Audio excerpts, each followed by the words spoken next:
Intense heavy rainfall is posing a moderate to very high risk of flash floods and landslides in northern Vietnam.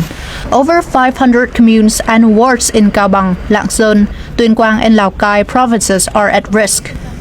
The resulting widespread flooding is continuing to evolve, with downpours exceeding 150 millimeters in some areas. Rising river levels are increasing the threat of landslides and flash floods in areas with steep terrain and saturated soil. Hydroelectric plants on the Bằng and Gum river systems in northeast Vietnam will be discharging water from their reservoirs. Many local irrigation lakes are also full and have had to release water via spillways. Flash floods and landslides have already paralyzed many transportation routes, including National Highway 2 in Tuyên Quang and National Highway 3B in Thái Nguyên.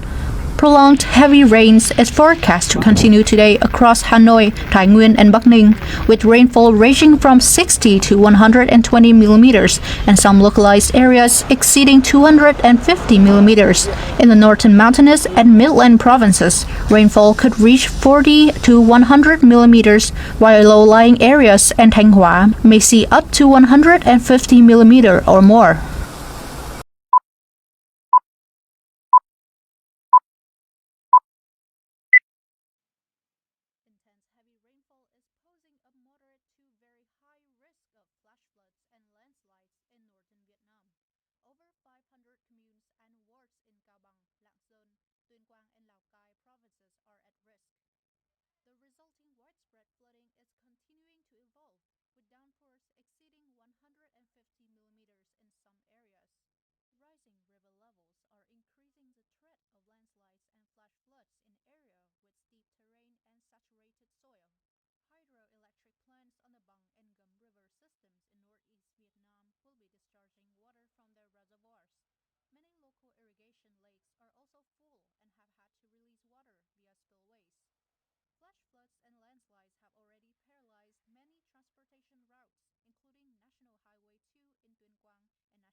While low-lying areas and Thanh Hóa may see up to 150 millimeters or more.